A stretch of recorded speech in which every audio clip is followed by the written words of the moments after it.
एक बच्चे कह रहे हैं कि सर आप अपनी कहानी बताइए। अब सुन लीजिए हमारे बारे में। जो भी शिक्षक पढ़ाते थे ना, हमको समझे में नहीं आता था, लगता था कि क्या पढ़ा रहे हैं, ठीक है ना। 2 साल तक हम नौकरी किए और हमको नौकरी छोड़ना चाहिए।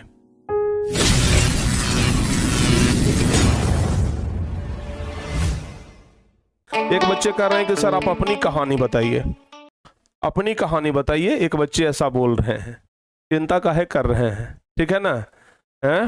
हम अपनी बारे में क्या ही बताएं। दिसंबर तक या जनवरी तक आप लोगों को हमारे ऊपर जो एक शॉर्ट फिल्म बन रहा है वो फिल्में मिल जाएगा आपको, समझ गए ना। हमारे ऊपर एक शॉर्ट फिल्म मिल जाएगा जिसमें कि आपको हमारे पूरे जीवनी के बारे में बताया जाएगा कि कैसे भाई हम यहाँ तक पहुँचे, कितना संघर्ष किए, कितना मेहनत किए, सरकारी नौकरी किए, फिर सरकारी नौकरी छोड़े, अपने आप को ये साबित करके दिखाए कि नहीं भाई हम में टैलेंट है और हम बच्चों को पढ़ा सकते हैं, समझ गए ना। क्योंकि देखो बाबू, एक बात तो हमेशा ध्यान रखना आप लोग कि जो शिक्षक होते हैं वो 2 प्रकार के होते हैं। एक बात हमेशा ध्यान रखिएगा, टीचर 2 प्रकार के होते हैं। आप लोग खुद कहिएगा कि हम गलत बोल रहे हैं या सही बोल रहे हैं। पहला तो ये शिक्षक, पहला तो वो जिनका रुचि है, समझ गए ना, जिनका रुचि है कि हाँ भाई हम शिक्षक बनेंगे। दूसरा प्रकार का शिक्षक कैसा होता है, तो दूसरा प्रकार का शिक्षक वो होता है जो अपने बेरोजगारी बस शिक्षक बन जाता है, समझ गए। 2 प्रकार के शिक्षक अभी हम आपको क्या बताएं। एक तो जिनका रुचि है कि हाँ भाई हम सचमुच में टीचर ही बनेंगे, हम पढ़ाएंगे। दूसरा जो कि सब जगह पर हाथ पैर चला लिए, कहीं पर भी अगर कुछ नहीं सेट हुआ मामला तो कहते हैं कि लाओ तबंत में बच्चा को पढ़ाते हैं। अब सुन लीजिए हमारे बारे में। हम बाबू बचपन से ही पढ़ाई करते थे, ठीक है ना, बचपन से पढ़ते थे। लेकिन हमारा हमेशा से ये रहा है कि हम बिहार बोर्ड के बच्चों के लिए कुछ करें, क्योंकि हम खुद बिहार बोर्ड से एग्जाम दिए थे। और जब हम बिहार बोर्ड से एग्जाम दिए थे तो उस समय जो टीचर्स पढ़ाते थे हमको समझे में नहीं आता था। जो भी शिक्षक पढ़ाते थे ना, हमको समझे में नहीं आता था, लगता था कि क्या पढ़ा रहे हैं।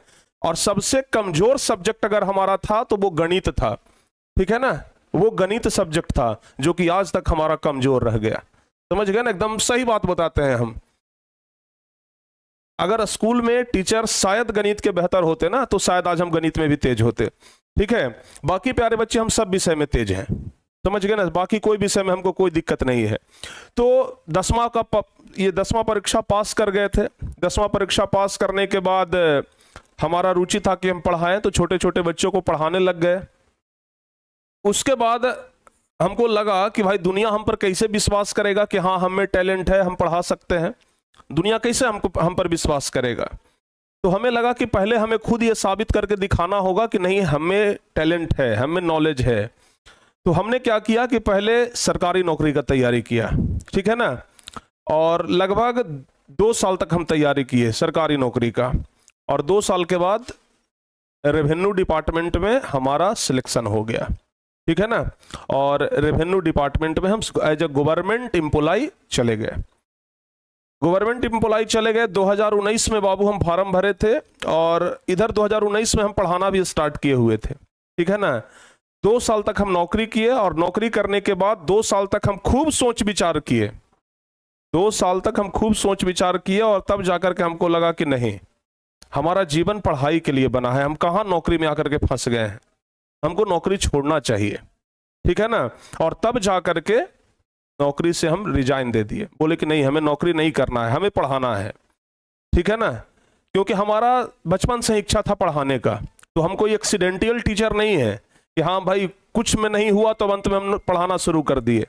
हम ये वाला टीचर नहीं है, समझ गए ना, कि अगर हमारा कुछ नहीं हुआ, सब जगह हाथ पैर चला लिए, नहीं कुछ हुआ तो हम टीचर बन गए। ये वाला शिक्षक हम नहीं है। हम हैं ये वाला जो कि बचपन से हम रुचि रखते थे कि बच्चों को पढ़ाएंगे और हम अपने आप को ये साबित करके दिखाए, भट्ठी पर तपा करके दिखाए कि नहीं हमें उतना टैलेंट है कि हम सरकारी नौकरी कर सकते हैं। लेकिन हम सरकारी नौकरी छोड़ रहे हैं क्योंकि हमको पढ़ाना है। और तब जाकर के बाबू हम सरकारी नौकरी छोड़ दिए और अब हम पूर्ण रूप से पढ़ाई में लग गए, समझ गए ना। अच्छा, बच्चे पूछ रहे हैं कि सर 10th में आपका कितना मार्क्स आया था। 10th हम दिए थे 2015 ईस्वी में, और जब 10th दिए थे ना तो 10th में हमारा 79 आया था बाबू, ठीक है, 79.06% ऐसे करके कुछ आया था। भाई बिहार बोर्ड से दिए थे। और 2015 में ना पता कर लीजिएगा 80% लाता था उसका बड़ा वैल्यू होता, समझ गए ना। अरे 85-86% पर तो लोग टॉप कर जाता था जी। आज ना 95, 96, 97 जाने लगा, लेकिन उस समय ना, और उस समय ऑब्जेक्टिव नहीं होता था, 2 4 ऑब्जेक्टिव दे देता था, बड़ा टफ होता था बिहार बोर्ड का एग्जाम भी। उसके बाद जब हम इंटर का एग्जाम दिए तो पता चला कि बिहार बोर्ड में कुछ अलग खेला होता है, लालकेश्वर जी का राज्य है, जो कुछ नहीं जानता है उसको भी टॉपर बना दिया जाता है। तब हमको लगा था कि नहीं, विधि व्यवस्था तो बदलना चाहिए, समझ गए ना। तो फिर उस समय से हम पढ़ाना शुरू किए 2019 से ही, और 2019 से जब हम पढ़ाना शुरू किए तो आज 2024 में बाबू देख सकते हैं कि पूरे बिहार भर में, देखो यही तो है, अगर मेहनत से अगर आप पढ़ा रहे हैं और अगर आपका रुचि है पढ़ाने में, तो आप कहीं ना कहीं जरूर चमकेंगे, ठीक है ना। और अगर एक्सीडेंटियल टीचर बनिएगा तो हमेशा एक्सीडेंट होते ही रहेगा, तो ये बात भी है, समझ गए ना। तो ये बात ध्यान रखिएगा। तो बाबू ऐसा नहीं है कि हम सब कुछ ट्राई कर लिए, अगर कुछ नहीं हुआ तो हम पढ़ाई में आए हैं। बाबू हम शुरू से ना पढ़ाने का इच्छा था, समझ गए, और अब जाकर के हम क्या किए हैं, पूर्ण रूप से अपना जीवन जो है वो शिक्षा के प्रति समर्पित कर दिए हैं। चलिए, और हमें पता नहीं कि आप में से कितने ऐसे बच्चे हैं जो आगे जाकर के पढ़ाना चाहते हैं, क्योंकि हम बहुत सारे बच्चों से पूछते हैं कि बताओ भाई तुम आगे जाकर के क्या बनना चाहते हो, तो बहुत कम बच्चे ऐसे मिलते हैं जो बोलते हैं कि हम टीचर बनना चाहते हैं। बहुत कम बच्चे ऐसे मिलते हैं जो बोलते हैं कि हम टीचर बनना चाहते हैं, समझ गए ना। बहुत सारे बच्चों का सपना इंजीनियर बनेंगे सर, IIT में जाएंगे तो नीट करेंगे, डॉक्टर बनेंगे, ये करेंगे वो करेंगे, लेकिन टीचर बनने का इच्छा सबका कम होता है। चलिए कोई बात ना, जितने भी बच्चे हैं कभी ना कभी तो आप लोग भी शौक बदलेगा, टीचर जरूर बनिएगा, लेकिन हाँ टीचर जब बनिए तो एकदम तहलका मचा करके बच्चों को पढ़ाइए, ठीक है ना, उसमें कोई समझौता नहीं, ठीक है।